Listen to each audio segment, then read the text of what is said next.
ध्यान रखिएगा। वो अमृत कलश लेकर के आ गए, बिना बुलाए आ गए। तो इससे साबित क्या होता है, आप बहुमूल्य पदार्थ लेकर के आ गए। एक छोटा सा शीशे का टुकड़ा अगर पड़ा है और आप घर की सारी संपत्ति बोलते हैं महाराज ले लो, ये शीशा का टुकड़ा हमें दे दो, तो इसका मतलब कि वो शीशे का टुकड़ा में कुछ विशेष गुण है।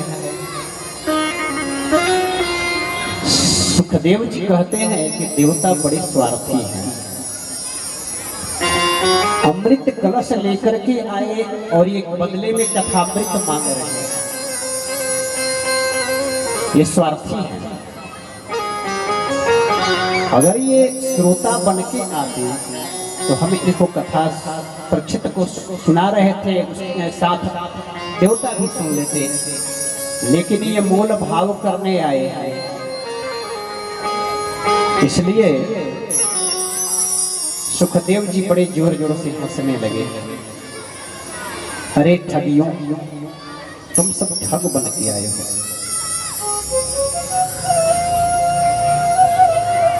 तुम्हारे आते ही मैं समझ गया था कि कुछ गड़बड़ है। सुखदेव जी कहते हैं, दधीची बाबा को दंडवत करने लगे तो बदले में हड्डियां मांग ली। देवता जब दधीची को नमन किए तो बदले में क्या मांग लिए थे, हड्डी, क्योंकि हड्डियों से वज्र बना था और वृत्रासुर का वध हुआ था। तो देवता को सुखदेव जी स्वार्थी कहते हैं, ये स्वार्थी है। और आज यहाँ परीक्षित को जब कथा श्रवण कराया जा रहा है तो अमृत कलश लेकर के आए, ये अमृत पिला दीजिए और बदले में हमें कथामृत दे दीजिए। सुखदेव जी डांट करके भगा दिया, भागो।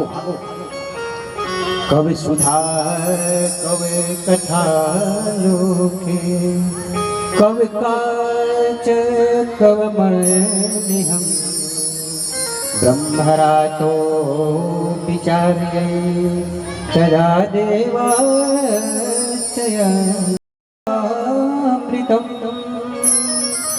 श्रीमद्भागवती वर्ता शूरणामपि दुर्लभम्।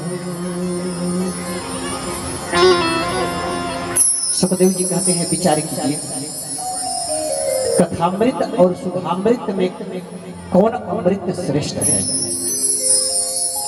सुधामृत का यह वैशिष्ट है कि आप पी लिए तो अमर हो जाओगे। सुधामृत जो समुद्र मंथन में निकला था, वो अमृत यदि पी लो तो आप अमर हो जाओगे। ध्यान रखिएगा, अमर हो जाओगे तो आपको पुण्य मिलेगा और उस पुण्य के बल पे आप स्वर्ग में रहोगे। लेकिन पुण्य उस समय उसका सीमित है, वो फिर घटता है। धीरे धीरे धीरे धीरे जब आपका पुण्य समाप्त हो जाएगा तो आप पुनः पृथ्वी पे आ जाओगे, जन्म ले लोगे। अब कथामृत का देखा, कथामृत जब पान करते हो तो ये आपके ताप को मिटा करके आपको भगवत की प्राप्ति करा देता है और पुनः पृथ्वी पे आना नहीं पड़ता। तो सुधामृत आपके पुण्य को छीन करता है, पुण्य छीन होगा, पृथ्वी पे आ जाओगे। जब तक आपका डिपॉजिट है तब तक आप खाओगे। ध्यान रखिएगा, ये सुधामृत की गुण है। और कथामृत आपके पाप को छीन करता है, तो श्रेष्ठ तो कथामृत हुआ। तो इसलिए सुखदेव जी ने भगा दिया देवता को। क्षणे पुण्य अमृत लोके जगविष्यते, जैसे सुधामृत का पुण्य नष्ट होता है, जीव पृथ्वी पे फिर अवतार ले जन्म ले लेता है और फिर वहीं से शुरू हो जाती है जहाँ से वो छोड़ के गया था। लेकिन कथामृत जब पान कर लोगे तो आपको फिर इस पृथ्वी पे जन्म लेना नहीं पड़ेगा और जन्म और मृत्यु के बंधन से मुक्त हो जाओगे। तो इसलिए कथामृत श्रेष्ठ है। राज्य मोक्षम तथा वीक्षम पुरा विस्मितः देवता को भगा दिया सुखदेव जी, और देवता भाग करके ब्रह्मा जी के पास गए और ब्रह्मा जी से जा करके कहते हैं कि हम तो सुधामृत लेकर के गए थे, लेकिन सुखदेव जी महाराज हमें वहां से भगा दिया। महाराज हम समझे नहीं विधाता कि आखिर इस अमृत से कौन अमृत श्रेष्ठ हो गया। जिस अमृत के लिए देवता और असुर दोनों लड़ गए थे, भगवान मोहिनी बना करके आए थे, आगे कथा में आप श्रवण करेंगे। और उसी अमृत को आज सुखदेव जी ने तुच्छ कर दिया कथामृत के सामने। तो विधाता से सब देवता पूछ रहे हैं कि ऐसा कौन अमृत है, कथामृत श्रेष्ठ कैसे हो गया सुधामृत से, कि आज सुखदेव जी हम सबको बाहर कर रास्ता दिखा दिया, भगा दिया वहां से। ब्रह्मा जी बोले ठीक है रुको, सुखदेव जी अभी कथा शुरू किए हैं, परीक्षित को सुना रहे हैं। परीक्षित का पहले हम फल देखते हैं। ब्रह्मा जी ने कहा कि परीक्षित का पहले कथा सुनने का फल देख लेते हैं, इसके बाद इस विषय पे हम निर्णय लेंगे कि श्रेष्ठ कौन है। दुराज्ञो मोक्षम तथा वीक्षम पुरा पिस्मितः सत्यलोके तुलाबध्यतो लोते साधनना। जब ब्रह्मा जी ने महाराज परीक्षित का मोक्ष देखा कि 7 दिन में परीक्षित मोक्ष को प्राप्त हो गए, इस कथामृत का ये गुण है कि 7 दिन में मृत्यु होने वाली थी, परीक्षित को श्राप मिला था, और उस कथामृत पाने करके मोक्ष को प्राप्त कर लिया परीक्षित ने। और जब विधाता ने ये देखा परीक्षित को मोक्ष प्राप्त करते हुए, तो विधाता विस्मित हो गए, भ्रमित हो गए। ये कथामृत में ये गुण है। आखिर भगवत की क्या विशेषता है। तराजू पे रखा, ब्रह्मा जी तराजू मंगाए, और एक तराजू पे संसार के समस्त वेद ग्रंथ शास्त्र सबको रख दिया, और एक पे श्रीमद् भागवत को रख दिए ब्रह्मा जी, और समस्त देवता वही। सबने देखा लघुन्यानि जातानि गौरवे नैदं महत् तदा ऋषिगणा शरदे विस्मयं परमं जयो। सब देवता और महात्मा महान आश्चर्यचकित रह गए कि श्रीमद् भागवत की तुलना में संसार के समस्त धर्म शास्त्र एक पलड़ा पर एक कदम भी ऊपर नहीं उठ पाए, श्रीमद् भागवत सब पे भारी है। तुरंत महात्माओं ने घोषणा कर दिया, मेनिरे भागवतम रूपम शास्त्रम भागवतम कलो। इस कली काल के लिए साक्षात श्री कृष्ण ही कलयुग में कली के कुल सिद्ध प्राणियों के लिए कल्याण करने के लिए श्रीमद् भागवत संहिता में आकर विराजमान हो गए हैं।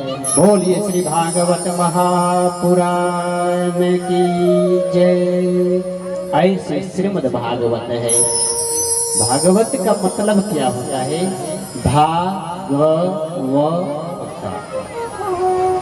इसमें चारों मिलेगा आपको, भक्ति, ज्ञान, वैराग्य, और जब 3 मिल जाता है तो व्यक्ति तर जाता है, कारण हो जाता है, तारणा हो जाता है।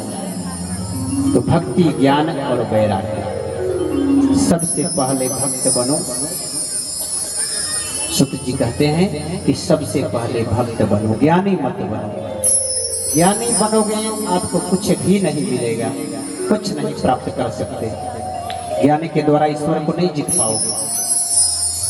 ज्ञान के मार्ग में बड़ी कठिनाई है, ध्यान रखिएगा। ज्ञान के मार्ग में चलोगे फिसल जाओगे, गिर जाओगे।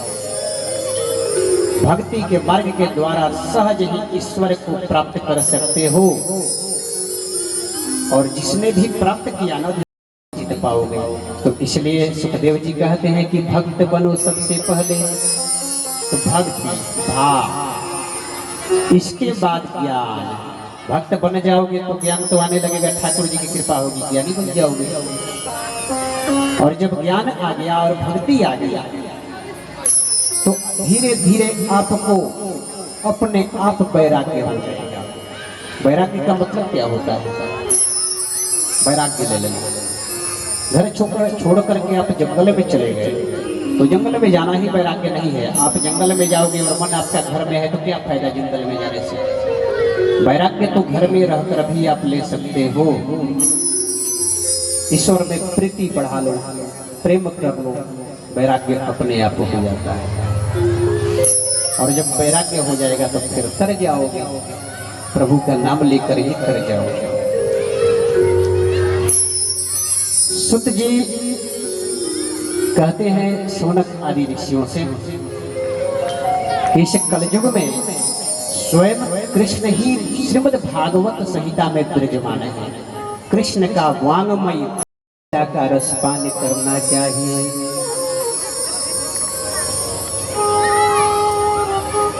सुत जी कहते हैं कि अब ये भागवत सप्ताह कैसे हुआ, 7 दिन तक कैसे होते हैं, ये सुनो ध्यान से आपसे। सबसे पहले नारद जी को शौनकादियों ने 7 दिन कथा सुनाया था। सुना रहे हैं ऋषियों को। एकदा ही विशाल्यं चत्वारो ऋषयो मला सतसंगार्थे सभायात दृश्यत्रय नारदम्। एक समय की बात है, विशालापुरी, विशालापुरी बोलते हैं बद्री नारायण, सत्संग हो, भ्रमण कर रहे हैं। क्योंकि सत्संग तभी हो सकता है जब एक से अनेकों हो। सत्संग अकेले नहीं होता, पूजा अकेले हो जाएगा, ध्यान अकेले हो जाएगा, लेकिन सत्संग के लिए तो एक से अनेक चाहिए, तभी सत्संग होता है। तो चारों भैया घूम रहे हैं सत्संग की इच्छा लेकर के, और बद्री का आश्रम की तरफ जैसे पहुंचते हैं तो उनका ध्यान नारद जी पे पड़ जाता है। नारद जी घूम रहे हैं, चेहरा मलिन है, उदास है। शौनक आदियों की दृष्टि जब नारद जी पे पड़ा, आश्चर्यचकित हो गए। रुक करके बोलते हैं नारद जी, इधर आओ, इधर आओ। कथम ब्रह्मदिनं मुखः कुतश्चिन्तातुरो भवान् त्वरितं गम्यते कुत्र कुत्रास्य गमनं तथा। इदानीं शून्यचिन्तो गतिभीतो यथा जन तवेदं मोक्षसंगस्य नोचितं वदकारणम्। ऐ महाराज, कहते हैं शौनक आदि, महाराज आपका चेहरा उदास क्यों है, क्यों मलिन है, आपका मुख इस प्रकार लटका हुआ क्यों है, किस बात की चिंता में आप भागे जा रहे हो, कहाँ जा रहे हो?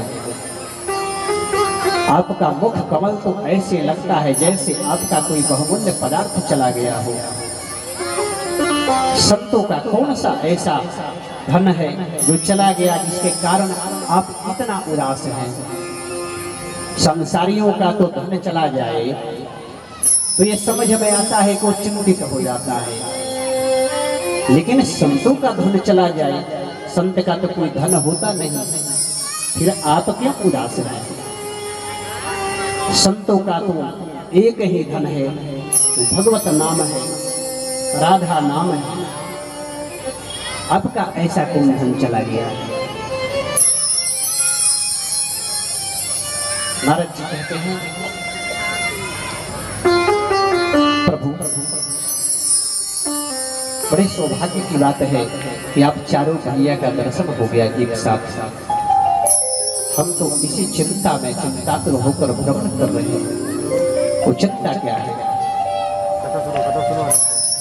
तब नारद जी कहते हैं, चारों को नमन करते हैं, नमस्कार करते हैं और अपनी समस्या उन चारों भाइयों के पास रख देते हैं। समस्या क्या है?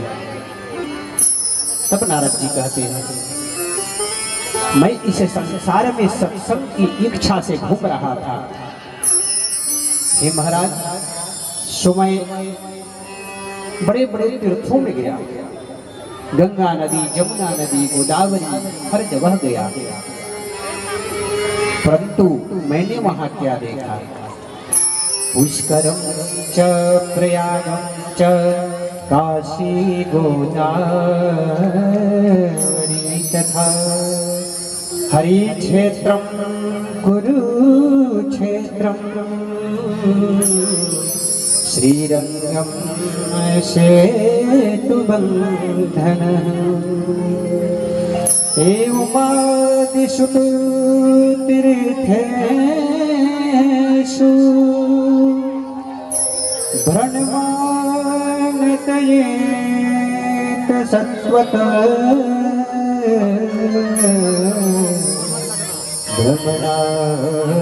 भ्रमणायेति सत्वतः। कहते हैं महाराज, मैं समस्त भूमंडल में अपने चित्त को शांत करने के लिए घूमता रहा, परंतु मुझे कहीं शांति नहीं मिला। नारद जी के मन में अशांति आ जाए, क्यों है? जबकि नारद जी जैसा संत कोई है ही नहीं तीनों लोकों में। 24 घंटे श्रमण नारायण नारायण नारायण, श्रीमन नारायण नारायण नारायण, बद्री नारायण नारायण नारायण, बद्री नारायण नारायण नारायण, श्रीमन नारायण नारायण नारायण, श्रीमन नारायण नारायण नारायण।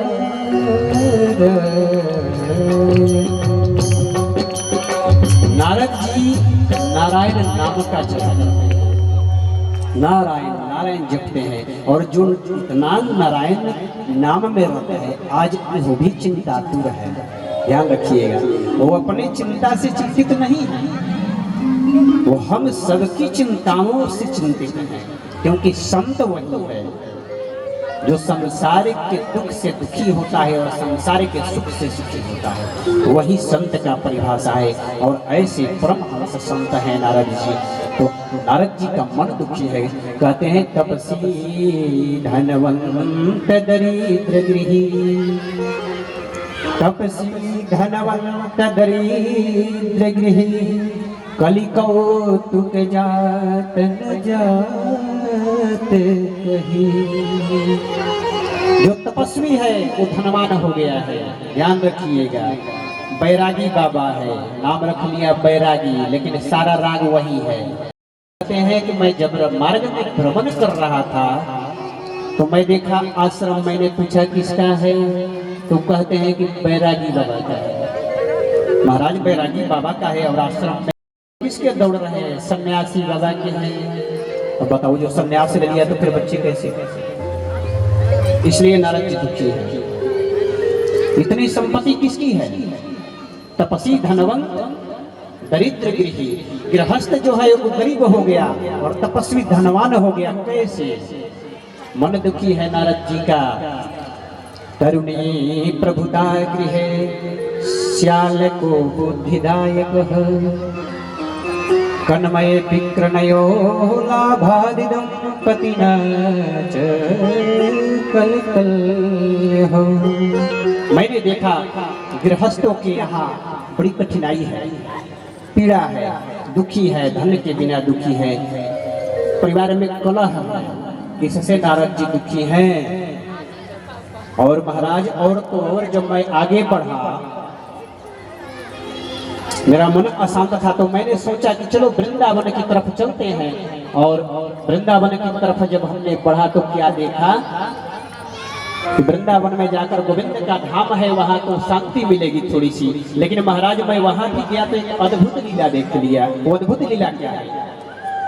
अद्भुत लीला मैंने देखा, तत्राचम मया दुष्टम भ्रोता तरुणीश्वरः एकः तरुणी तत्र निषणया खीन मानसः। वहां मैं देखा एक युवती है, नव युवती, और उसके साथ दो बुजुर्ग वृद्ध पड़े हुए हैं। ये मैंने दृश्य देखा बहुत लोग भीड़ लगा कर वहां खड़े हैं। मैं भी सोचा देख, जहाँ महिलाओं का ग्रुप हो, हमारे जैसे बैरागी को वहां नहीं जाना चाहिए, इसलिए नारद जी ने रास्ता बदल लिया। लेकिन जो तरुणी नवयुवती बैठी थी, उसकी दृष्टि चली गई नारद जी पे। पुकारती है, भो भो साधु क्षणं तिष्ठः मिच्छं तापविनाशयः दर्शनं तव लोकस्य सर्वपापहरं परम। ठहरो महाराज, साधु महाराज, रुक जाओ, कहाँ जा रहे हो? अरे आप जैसे संतों को देख करके तो हमारे जैसे संसारियों का कल्याण हो जाता है, और आप भाग रहे हो। रुकिए महाराज, हमारी चिंता को दूर करें। नारद जी कहते हैं, क्या चिंता है बताओ, आप कौन हो? और ये जो सामने लेटे हुए हैं वृद्ध अवस्था में, ये कौन है? तब कहती है वो जो देवी है, वो कहती है, परम देवी सद्विस्तारम सद्दुःखस्य कारणम अहम भक्तिरति ख्याता इमौ पे तनयो मत ज्ञान वैराग्यमा नामो कलौ जोगे नजर जरो। हे महाराज, हम भक्ति महारानी है, और ये मेरे जो वृद्ध अवस्था में पड़े हैं दोनों मेरे बेटे हैं। इनका नाम है ज्ञान और दूसरे का नाम है वैराग्य। महाराज मैं पूरे भारत के भ्रमण पे निकली, साउथ से निकली, तो मेरे बेटे दोनों जवान थे, ध्यान रखिएगा। और जैसे जैसे महाराष्ट्र सिंध होते हुए वृंदावन में मैंने प्रवेश किया, तो मेरे बेटे वृद्ध अवस्था में जर्जर होकर के पछाड़ खाकर जमीन पर गिर पड़े, और मैं वृद्ध अवस्था में थी, मैं नवजुवती बन गई। ये विस्मय क्या हुआ? माता के सामने पुत्र वृद्ध अवस्था में जर्जर अवस्था में पड़ा हो, कौन माता है जो दुखी नहीं होगी? महाराज कुछ कीजिए। नारद जी समझाते हैं कि महारानी हम आपके दुख को दूर करेंगे। नारद जी बहुत यत्न करते हैं, बहुत यत्न करते हैं, पर सफल नहीं हो पाते। अंत में नारद जी को चिंताएं होती है, हमने बहुत कुछ सुना दिया, और वृंदावन में आने के बाद ये संयोग प्राप्त होता है इनको। यत् फलं नासति तपसा न जोगे समाधिना तद फलं लभ्यते समयो कली के सब कीर्तनम। नारद जी कहते हैं, हे देवी, भगवान का नाम का आश्रय ले लो, भगवान का नाम का आश्रय ले लोगे, आपका कल्याण हो जाएगा। क्योंकि इस कलयुग में भगवान के नाम से बढ़ करके और कुछ भी नहीं है। कलयुग केवल हरि गुण गावत नरे पावही भवथा। कलयुग में भगवान का नाम आश्रय है। सच्चे मन से यदि भगवान के नाम का आश्रय ले लेते हो, आपका जीवन धन्य हो जाएगा। कलयुग केवल नामे आधारा सुमिरी सुमिरी नर उतर पार उतर जाते हैं। जो नाम ले लिया वो पार उतर जाता है। भक्ति महारानी कहती है, हमने तो बहुत कुछ यत्न किया। नारद जी कहते हैं, हे महारानी, आप गोविंद के नाम का आश्रय ले लो, आपका जीवन धन्य हो जाएगा।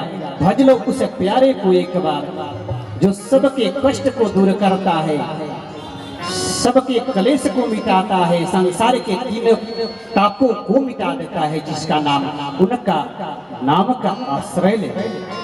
ब्रज के नंदे लाला राधा जी के सावरिया, सब दुख दूर हुए जब तेरा नाम लिया।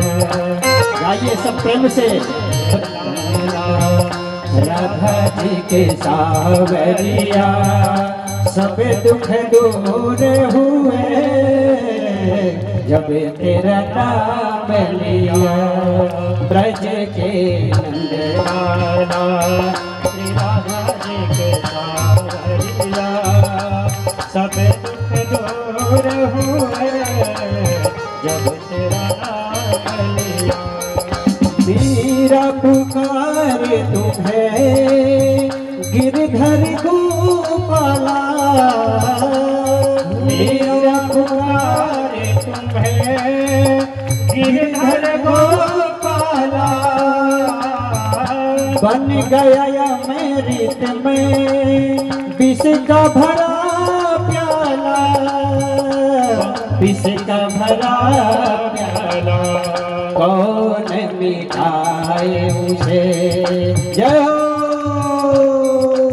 कौन मिटाए उसे जिसे तूने राख लिया तबे दुख दूर हुए जब तेरा नाम लिया ब्रज के नंद लाला श्री राधा जी के सावरिया सब दुख दूर हुए जब तेरा नाम लिया। जब तेरे गोकुल में आई विपदा भारी जब तेरे गोकुल में आई विपदा भारी एक ही इशारे पे सारी विपदा टारी सारी विपदा टारी मुड़ गया गोवर्धन जिसे तूने उठा लिया सब दुख दूर हुए जब तेरा नाम लिया ब्रज के नंद लाला श्री राधा जी के सावरिया सब दुख दूर